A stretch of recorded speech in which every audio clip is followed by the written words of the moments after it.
ॐ श्रीशं कमलपत्राक्षं देवकीनन्दनं हरिं सुतसम्प्राप्तये कृष्णं नमामि मधुसूदनं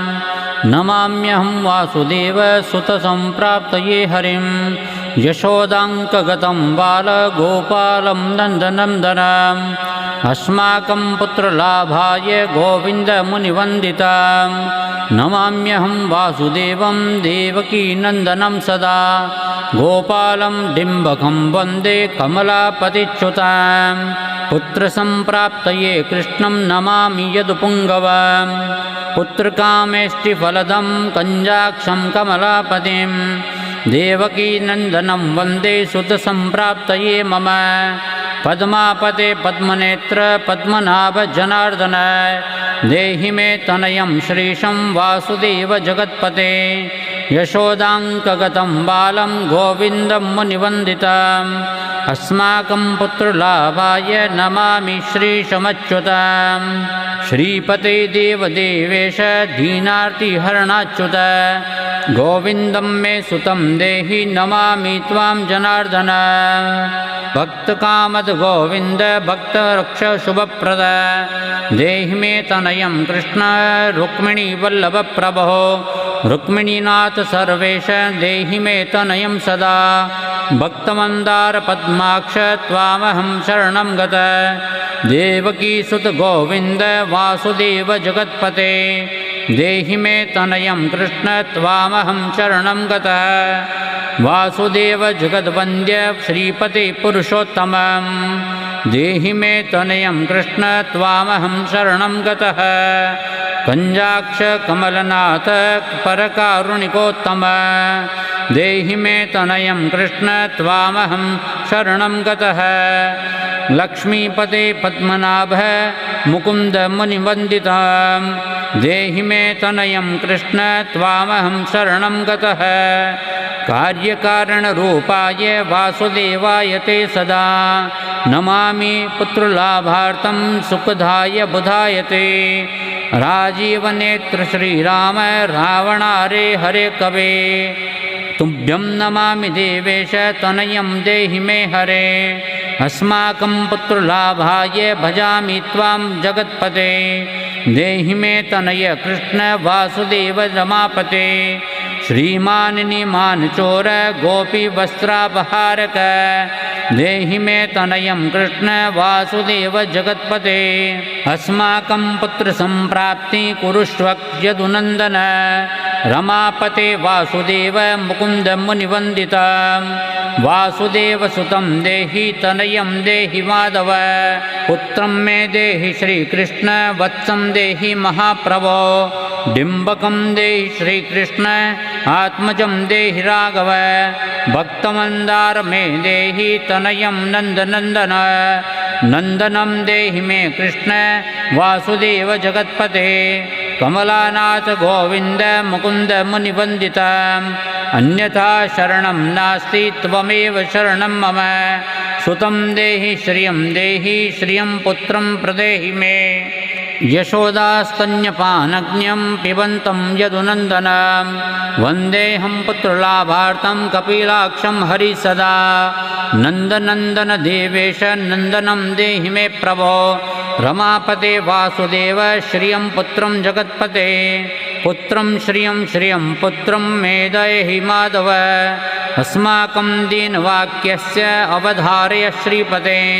गोपाल डिम्ब गोविन्द वासुदेव रमापते अस्माकं डिम्बकं देहि श्रियं देहि जगत्पते मद्वाञ्छितफलं देहि देवकीनन्दनाच्युत मम पुत्रार्थितं धन्यं कुरुष्व यदुनन्दन याचेऽहं त्वां श्रियं पुत्रं देहि मे पुत्रसम्पदां भक्तचिन्तामणे राम कल्पवृक्ष महाप्रभो आत्मजं नन्दनं पुत्रं कुमारं डिम्बकं सुतं अर्भकं तनयं देहि सदा मे रघुनन्दन वन्दे सन्तानगोपालं माधवं भक्तकामदम्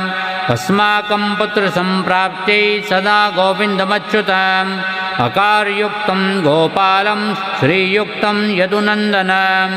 क्लीं युक्तदेवकी पुत्रं नमामि यदुनायकम्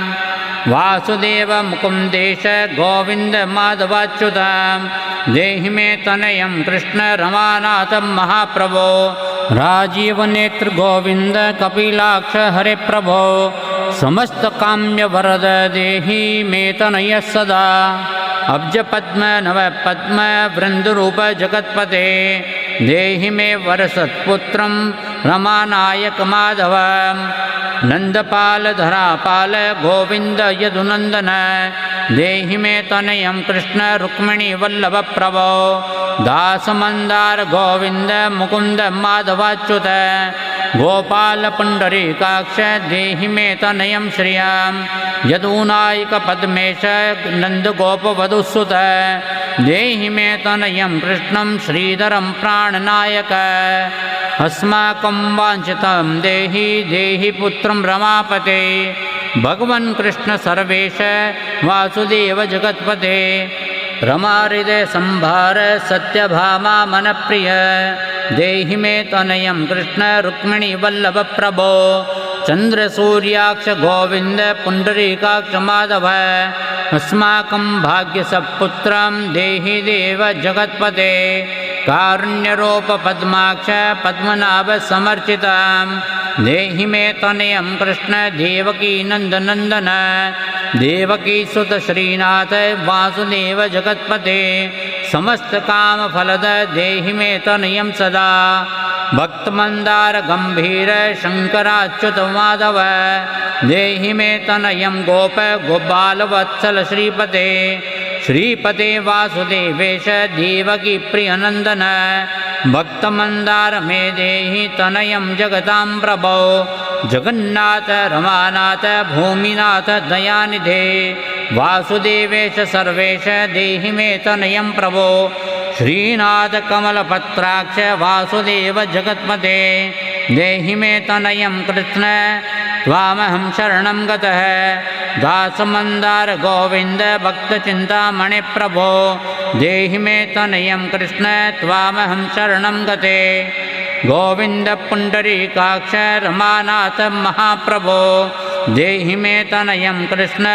त्वामहं शरणं गतः श्रीनाथ कमलपत्राक्ष गोविन्द मधुसूदन मत्पुत्रफलसिद्ध्यर्थं भजामि त्वां जनार्दन स्तन्यं पिबन्तं जननी मुखाम्बुजं विलोक्य मन्दस्मितमुज्ज्वलाङ्गं स्पृशन्तमन्यस्तनयं गुलिर्बिबन्दे यशोदाङ्कगतं मुकुन्दं याचेऽहं पुत्रसन्तानं भवन्तं पद्मलोचन देहि मे तनय कृष्ण त्वामहं शरणं गत अस्माकं पुत्रसम्पत्ते चिन्तयामि जगत्पते शीघ्रं मे देहि दातव्यं भवता मुनिवन्दितं वासुदेव जगन्नाथ श्रीपते पुरुषोत्तम कुरु मां पुत्रदत्तं च कृष्णदेवेन्द्रपूजिनः कुरु मा पुत्रदत्तं च यशोदा प्रियनन्दन मह्यं च पुत्रसन्तानं दातव्यं भवता हरे वासुदेव जगन्नाथ गोविन्द देवकीसुत देहि मे तनयं राम कौसल्या प्रियनन्दन पद्मपत्राक्ष गोविन्द विष्णु वामन माधव देहि मे तनयं सीता प्राणनायक राघव पञ्जाक्ष कृष्णदेवेन्द्र मण्डितं मुनिवन्दितं लक्ष्मणाग्रज श्रीराम देहि मे तनयं सदा देहि मे तनयं राम दशरथ प्रियनन्दन सीतानायक कञ्जाक्ष मुचुकुन्द वरप्रद विभीषणस्य या लङ्का प्रदत्ता भवता पुरा अस्माकं तत्प्रकारेण तनयं देहि माधव भवदीयपदाम्बोजे चिन्तयामि निरन्तरं देहि मे तनयं सीता प्राणवल्लभ राघवः राममत्काम्यवरद पुत्रोत्पत्तिफलप्रद देहि मे तनयं श्रीश कमलासनवन्दित राम राघव सीतेश लक्ष्मणानुज देहि मे भाग्यवत्पुत्र संतानं दशरथात्मज श्रीपते देवकी गर्भसंजात यशोदा प्रियनंदन देहि मे तनयं राम कृष्ण गोपाल माधव कृष्ण माधव गोविंद वामनाच्युत शंकर देहि मे तनयं श्रीश गोपाल बालनायक गोप बाल महाधन्य गोविंदाच्युत माधव देहि मे तनयं कृष्ण वासुदेव जगत्पते दिशतु दिशतु पुत्रं देवकी नंदनो अयं दिशतु दिशतु शीघ्रं भाग्यवत्पुत्रलाभं दिशतु दिशतु श्रीशो राघवो रामचन्द्रो दिशतु दिशतु पुत्रं वंशविस्तारहेतुः दीयता वासुदेवेन तनयं मदप्रियं सुतं कुमारं नन्दनं सीता नायकेन सदा मम राम राघव गोविन्द देवकी सुतमाधव देहि मे तनयं श्रीश गोपबालकनायक वंशविस्तारकं पुत्रं देहि मे मधुसूदन सुतं देहि त्वामहं शरणं गतं ममाभीष्टसुतं देहि कंसारे माधवाच्युत सुतं देहि त्वामहं शरणं गतः चन्द्रार्ककल्पपर्यन्तं तनयं देहि माधव सुतं देहि त्वामहं शरणं गतः विद्यावन्तं बुद्धिमन्तं श्रीमन्तं तनयं सदा देहि मे तनयं कृष्ण देवकी नन्दन प्रभो नमामि त्वां पद्मनेत्र सुतलाभाय कामदं मुकुन्द पुण्डरीकाक्षं गोविन्द मधुसूदनं भगवन् कृष्ण गोविन्द सर्वकामफलप्रद देहि मे तनयं स्वामी स्वामहं शरणं गत स्वामिस्त्वं भगवन् राम कृष्ण माधव कामद देहि मे तनयं नित्यं त्वामहं शरणं गत तनयं देहि गोविन्द कञ्जाक्ष कमलापते सुतं देहि त्वामहं शरणं गत पद्मापते पद्मनेत्र प्रद्युम्न जनक माधव सुतं देहि त्वामहं शरणं गत शङ्खचक्रगदा शङ्खं शारङ्गं पाणिरमापते देहि मे तनयं कृष्ण त्वामहं शरणं गत नारायण रमानाथ राजीवनेत्रलोचन सुतं मे देहि देवेश पद्मपद्मानवन्दितः राम माधव गोविन्द देवकी वरनन्दन रुक्मिणीनाथ सर्वेश नारदादिसुरार्चित देवकी सुत गोविन्द वासुदेव जगत्पते देहि मे तनय श्रीश गोपबालकनायक मुनिवन्दित गोविन्द रुक्मिणी वल्लभ प्रभो देहि मे तनयं श्रीश गोपबालकनायक गोपिकार्जित पंकजे मकरन्दासक्तमानसं देहि मे तनयं श्रीश गोपबालकनायक रमाहृदय पंकज लीलमाधव कामद ममाभीष्टसुतं देहि त्वामहं शरणं गत वासुदेव रमानाथ दासानां मङ्गलप्रद देहि मे तनयं श्रीश गोपबालकनायक कल्याणप्रद गोविन्द मुरारे मुनिवन्दित देहि मे तनयं श्रीश गोपबालकनायक पुत्रप्रद मुकुन्देश रुक्मिणी वल्लभ प्रभो देहि मे तनयं श्रीश गोपबालकनायक पुण्डरीकाक्ष गोविन्द वासुदेव जगत्पते देहि मे तनयं श्रीश गोपबालकनायक दयानिधे वासुदेव मुकुन्द मुनिवन्दित देहि मे तनयं श्रीश गोपबालकनायक पुत्रसम्पत्प्रदातारं गोविन्दं देवपूजितं वन्दामहे सदा कृष्ण पुत्रलाभप्रदायते कारुण्यनिधये गोपी वल्लभाय मुरारये वन्दामि पुत्रलाभार्थं देहि मे तनयं विभो नमस्तस्मै रमेशाय रुक्मिणी वल्लभाय ते देहि मे तनयं श्रीश गोपबालकनायक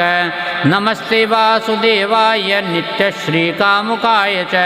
पुत्रदाय च शेषेन्द्र शायिने रङ्गशायिन